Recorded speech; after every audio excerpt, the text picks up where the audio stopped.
अस्सलाम वालेकुम। Theta notation तक पढ़ लेने के बाद नेक्स्ट हमारे पास मैनुअल 1 में आती हैं हमारी प्री लैब एक्टिविटीज़। इसमें हम कुछ इस तरह की चीज़ें प्रैक्टिस करेंगे जो बाद में हमें हमारे जो टास्क है ना उन्हें फुलफिल करने में मदद देंगी। सबसे पहले algorithms. You have previously delved into algorithm extensively during your programming fundamental course. वो कह रहे हैं कि एल्गोरिदम से आप उस वक्त भी वाकिफ हो गए थे जब आपने प्रोग्रामिंग फंडामेंटल्स का कोर्स पढ़ा था, क्योंकि उसके अंदर कुछ स्ट्रेट फॉरवर्ड एल्गोरिदम्स थे और उसके अंदर हम लोगों ने लैरब के ऊपर जब सारे काम किए थे तो बहुत सी चीज़ें थी जो हमें क्लियर हो गई थी।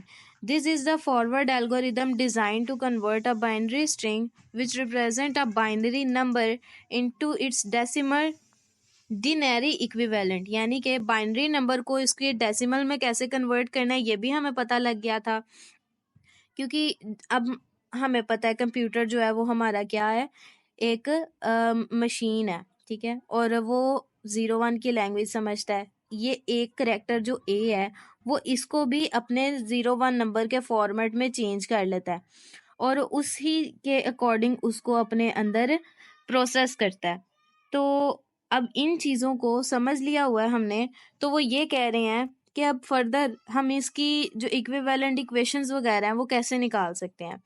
इन्होंने हमें एक प्रोग्राम दिया है और ये कहा है कि उसकी टाइम इक्वेशन फॉर्मुलेट करनी है। बेसिकली वो हमसे कह रहे हैं कि हम उसकी टाइम कम्प्लेक्सिटी निकालें। तो अगर देखा जाए तो हमारा जो प्रोग्राम शुरू होगा ना वो यहाँ से होगा, ठीक है। ये क्योंकि एग्जीक्यूटेबल फाइल्स होती हैं और इसने सिर्फ ये काम करना होता है कि अगर अंदर कोई इस तरह का फंक्शन वगैरह कॉल हुआ है तो उसको कॉल करना होता है इन फाइल्स के अंदर से।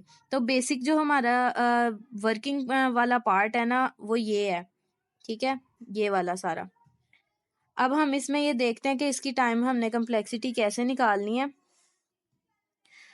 तो हेडर फाइल यहाँ पर हमारा सिर्फ एक दफ़ा चलेगा क्योंकि ये लूप का हेडर नहीं फंक्शन का हेडर है।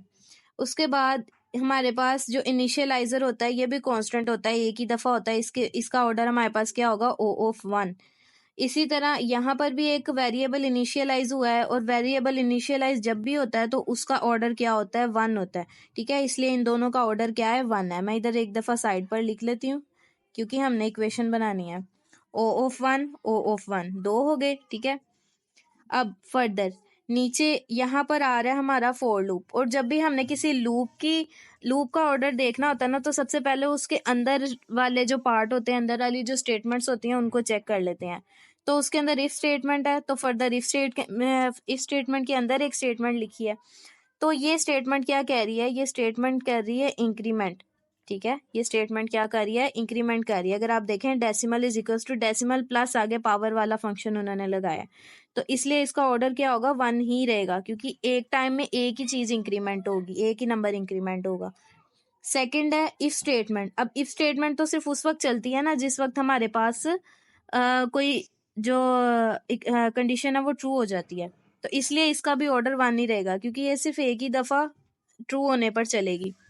तो बेसिकली हमारे पास 4 ऑफ 1 यानी कि 4 कांस्टेंट ऑर्डर्स हैं।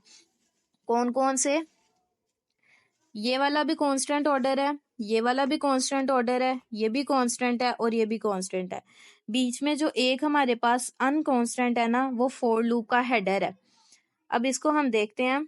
ये फॉर लूप का हेडर है, इसने कहाँ से कहाँ तक चलना है, i 0 है और साइज हमारे पास उन्होंने कहा है कम होना चाहिए i से, यानी कि i को साइज के बराबर नहीं होना चाहिए। फॉर एग्जाम्पल अगर साइज 5 है तो i 0 से लेके 4 तक चलेगा, ठीक है। तो इसमें कितने हमारे पास टोटल आ गए नंबर n, तो इस वजह से इसका ऑर्डर क्या होगा, n एलिमेंट्स हैं तो इसका ऑर्डर भी क्या होगा, o ऑफ n होगा, ठीक है। इसका ऑर्डर भी क्या होगा, o ऑफ n होगा। तो जो टोटल इक्वेशन बनेगी वो कैसे बनेगी उसको हम देखते हैं। Order of n plus order of 1 plus order of 1 plus order of 1 plus order of 1, 4 constant order थे और एक n ऑर्डर था। अब इनमें से हमने जो टाइम इक्वेशन निकाली है ना उसके लिए यह है कि इसमें से अपर बाउंड निकालना है। अब अपर बाउंड भी मैंने आपको बताया था क्या होता है। तो इस पूरी इक्वेशन में जो हमारा अपर बाउंड है वो क्या है, वो ये है, ठीक है। कांस्टेंट जो से होते हैं वो इग्नोर हो जाते हैं, तो अपर बाउंड ये है, तो हमारा जो फाइनल आंसर बनता है वो क्या बनता है, ऑर्डर ऑफ एन। तो ये हमारा इसका आंसर होगा। नेक्स्ट हमारे पास कुछ प्रैक्टिस क्वेश्चंस हैं जिन्हें हम लोगों ने सॉल्व करना है, और इसके अंदर उन्होंने क्या कहा हुआ है कि स्टेप काउंट कम्प्लेक्सिटी इक्वेशन निकालनी है, और ये जो कम्प्लेक्सिटी इक्वेशन है आगे गिवन है कि इसकी बिग ओ फॉर्म निकालनी है। बिग ओ फॉर्म का क्या मतलब होगा फिर कि हमने इसका अपर बाउंड निकालना है। अब अपर बाउंड निकालने के लिए जो जो हम इक्वेशंस गिवन है ना, हम इन सब के ऊपर ऐसे बिग ओ अप्लाई करके तो निकालेंगे। अब कैसे कर रहे हैं हम इसे, big O of 4 of N square plus 2 of N, इससे मैं ऐसे कर लेती हूँ, प्लस 5, ठीक है। तो अब ये इन सब के ऊपर सेपरेट सेपरेट हो जाएगा ना, तो ये कैसे आ जाएगा, O of 4 of N square plus O of 2 of N plus O of 5, ठीक है। ये सारों के ऊपर अलग अलग हो गया। तो अब क्योंकि हमें पता है जो ये कॉन्स्टेंट्स होते हैं ना, ये 2, ये 5 और ये 4, ये सारे इग्नोर हो जाते हैं, तो हम इसे कैसे लिखेंगे, ऑर्डर ऑफ एन स्क्वायर, 4 गया, ऑर्डर ऑफ एन 2 भी ख़त्म, और ऑर्डर ऑफ 1 5 भी ख़त्म। यानी 1 हम लिख सकते हैं क्योंकि 1 का मतलब होता है कांस्टेंट, तो बाकी सारे ख़त्म हो गए हैं। अब इन सब में से जो हमारा ऑर्डर है उसका अपर बाउंड का वो कौन सा है, एन स्क्वायर वाला, तो हमारा इसका आंसर क्या होगा, ऑर्डर ऑफ एन स्क्वायर, ठीक है। नेक्स्ट क्वेश्चन जो सा हमारे पास, उसके अंदर N square plus 3 multiply by log of N लिखा हुआ है, ठीक है। यानी मल्टीप्लाई आ रहा है, इसका मतलब है कि दो इक्वेशंस हैं, एक लॉग ऑफ एन है और एक एन स्क्वायर प्लस 3 है। दोनों के ऊपर ऑफ बिग ओ नोटेशन लगा के देख लेते हैं, अप्लाई कर लेते हैं। पहले तो कंप्लीट को एज इट इज़ लिखेंगे, multiply by log of N,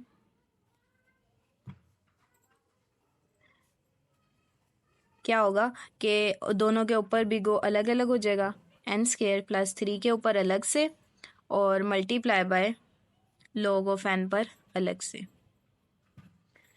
तो मैंने कहा था कि जो हमारे कॉन्स्टेंट्स हैं वो ख़त्म हो जाते हैं, तो यहाँ पर जो इसका बनेगा order of N square multiply order of log of N, वो एज इट इज़ रह रहा है, ठीक है। तो जो इसका फाइनल बनेगा, क्योंकि ये दोनों मल्टीप्लाई हो रहे हैं तो हम इन्हें इकट्ठा भी लिख सकते हैं, order of N square multiply by, dot लगाया मैंने, लॉग ऑफ एन, ये इसका फाइनल आंसर होगा।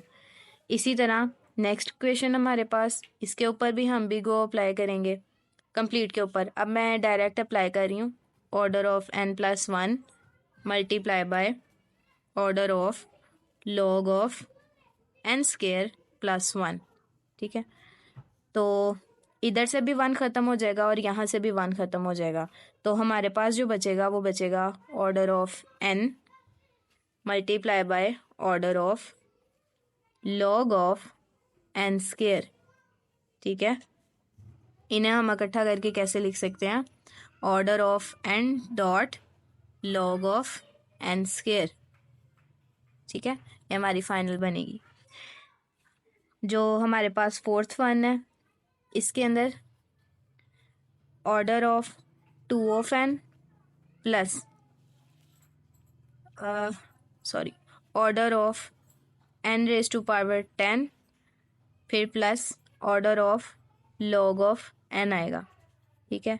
अब इनके अंदर अगर देखा जाए तो कोई चीज़ जो सी है ना वो इस तरह नहीं है कि आप इसमें से कांस्टेंट निकाल लें या इस तरह से।